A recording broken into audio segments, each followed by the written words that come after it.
គ្រប់ជំរាបសួរលោកគ្រូនិងមិត្តភ័ក្តិទាំងអស់គ្នាថ្ងៃនេះយើងមករៀនពីមេរៀនទី2ដង្ហើមកោសិកាដោយដឹកនាំដោយគ្រូថនសុធីហើយសំណួរគឺសួរថាតើដង្ហើមហ្នឹងវាគឺជាអ្វីហើយដំណក់ដង្ហើមហ្នឹងគឺជាអ្វីហើយដំណើរការនៃការដកដង្ហើមហ្នឹងគឺជាអ្វីហើយយើងមកសិក្សាពីមេរៀននេះទាំងអស់គ្នាពីដំណាក់កាលទាំងពីរនៃការដកដង្ហើមដំណាក់កាលទី1ប្រព្រឹត្តទៅតាមស៊ីតូផ្លាសហើយដំណាក់កាលទី2ហើយដំណាក់កាលទី2ប្រព្រឹត្តទៅតាម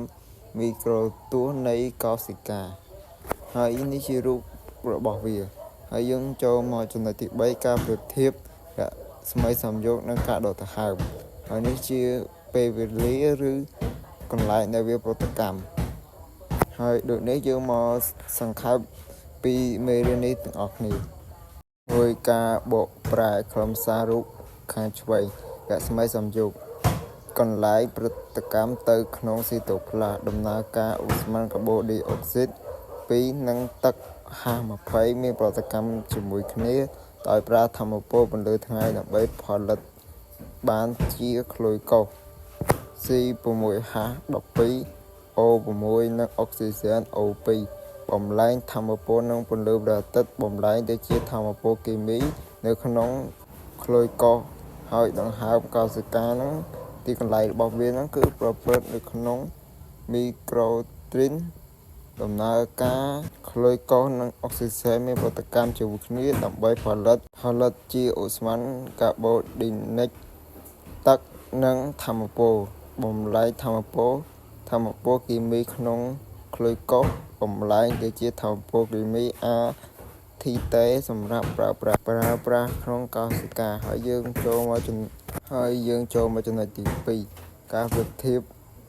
រូបខាងស្ដាំលក្ខណៈប្រៀបធៀបគេនឹងចង់ប្រៀបធៀបពីរស្មីសំយោគហើយសំយោគនឹងមានទីកន្លែងធាតុចូលធាតុចេញប្រភេទថាមពលនិងលទ្ធផលថាមពលហើយទីកន្លែងរបស់សំយោគគឺក្នុងក្លូតូផ្លាសហើយពេលដែលវាកើតឡើងនៅពេលណាហ្នឹងគឺវាកើតឡើងនៅពេលដែលមានពន្លឺថ្ងៃហើយធាតុចូលរបស់វាហ្នឹងគឺឧស្ម័នបូនិកនិងទឹកហើយធាតុចេញរបស់វាហ្នឹងគឺក្លូយកូសនិងអុកស៊ីហ្សែនប្រភេទថាមពលរបស់វាហ្នឹងគឺពន្លឺព្រះអាទិត្យហើយលទ្ធផលរបស់វាហ្នឹងគឺស្តុកទុកក្នុងថាមពលហើយដង្ហើមកោសិកាហ្នឹងគឺនៅក្នុងមីក្រូទស្សន៍វាកើតឡើងនៅគ្រប់ពេលទាំងយប់ទាំងថ្ងៃហើយក្លូយកូសនិងអុកស៊ីហ្សែន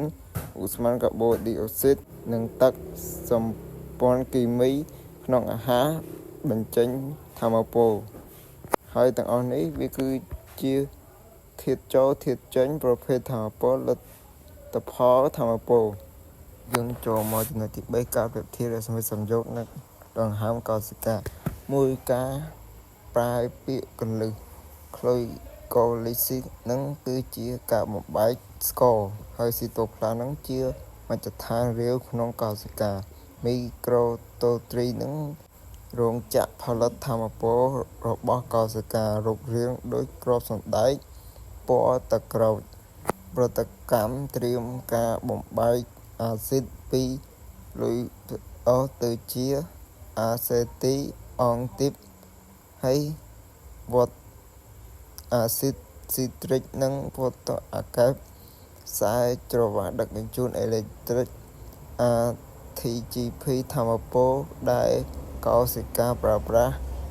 ពីពន្យល់ដំណើរការតាមដំណាក់កាលក៏ក្លូយកូលីននឹងកើតឡើងនៅក្នុងស៊ីតូផ្លាសក្រៅពីមីក្រូទ្រីសវាបំបែកក្លូកូសទៅជាអាស៊ីតឡូត្រិកដំណាក់កាលនេះបញ្ចេញថាមពលសុទ្ធចំនួន2 ATP ខប្រតិកម្មត្រៀម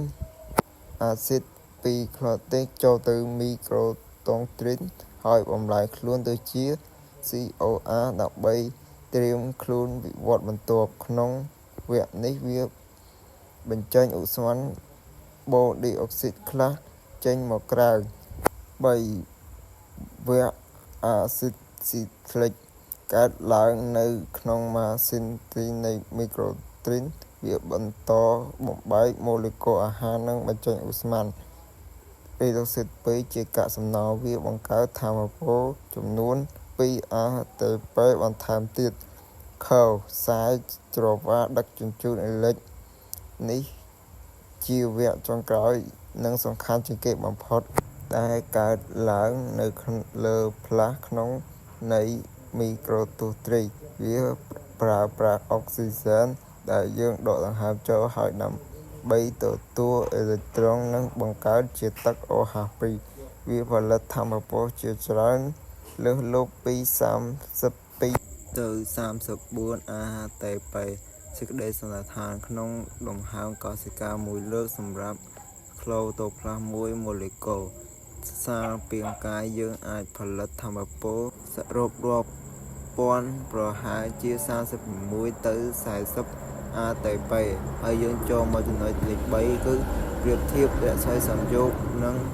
ដង្ហើមកោសិកា1ការបកប្រែគន្លឹះនិងក្នុងផ្សារក្រាមក្លូកូសស្ករក្លូកូសលេងនឹងជាដំណាក់កាលបំបែកស្ករហើយ ATP 2នឹងគឺថាមពលសុទ្ធទទួលបាន ATP ហើយអាស៊ីតរ៉េលីត្រិក2ម៉ូលេគុល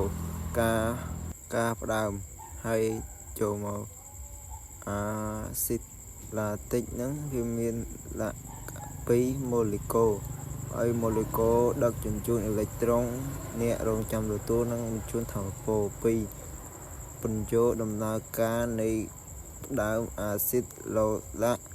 ដំណើរការនេះកើតឡើងនៅក្នុងពេលកោសិកាខ្វះអុកស៊ីសែនហើយវាបែងចែកជា2ជំហានសំខាន់ក៏ដំណាក់កាលក្លូកូលីស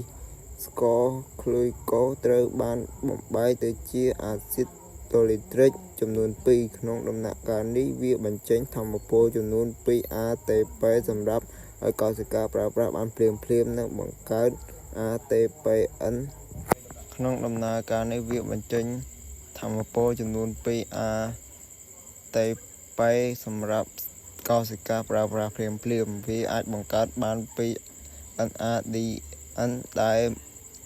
បានមកពី Na យកអេឡិចត្រូន2ដំណាក់កាលនៃការផ្ដើមដោយសារគ្មានអុកស៊ីសែនអាស៊ូត2លីត្រិកមិនអាចចូលក្នុងមីក្រូទស្សន៍ប្រើបានទេអាស៊ីត2លីត្រិកមានទម្រង់ទៅជាអាស៊ីតឡាតូពីតនៅក្នុងជាមួយគ្នាដែលបញ្ចេញអេឡិចត្រូនរបស់វាទៅក្នុងអាស៊ីតរួចវិញដើម្បីក្លាយជា NAD កើតឡើងវិញការធ្វើបែបនេះដើម្បីឲ្យ NDR អាចត្រឡប់ទៅជួយវគ្គក្លូកូលីសបន្តទៀតរង្វង់ព្រួញពណ៌ខៀវក្នុងរូប3ការអនុវត្តក្នុងជីវភាពរាល់ថ្ងៃ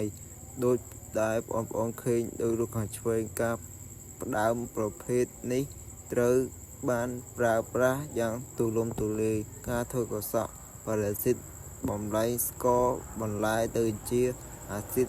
ឡុកឡាក់ដែលធ្វើឲ្យជ្រក់មានរសជាតិជូរនិងអាចរក្សាទុកបានយូរក្នុងរាងកាយមនុស្សនៅពេលបងប្អូនហាត់ប្រាណខ្លាំងពេកហើយឈាមបញ្ជូនទៅអុកស៊ីសែនទៅសាច់ដុំមិនទាន់កោសិកាសាច់ដុំនឹងធ្វើការផ្ដាំអុកស៊ីសែននេះដែលជាមូលហេតុធ្វើឲ្យបងប្អូនមានអារម្មណ៍ថាជប់សាច់ដុំហើយជាចុងក្រោយខ្ញុំសូមអរគុណលោកគ្រូនិងមិត្តភ័ក្តិទាំងអស់គ្នាដែលបានចាយពេលវេលាស្ដាប់ខ្ញុំបកស្រាយតាំងពីដើមរហូតដល់ចប់អរគុណលោកគ្រូនិងមិត្តភ័ក្តិទាំងអស់គ្នាខ្ញុំបានមានតែប៉ុណ្្នឹងទេអរគុណជម្រាបលា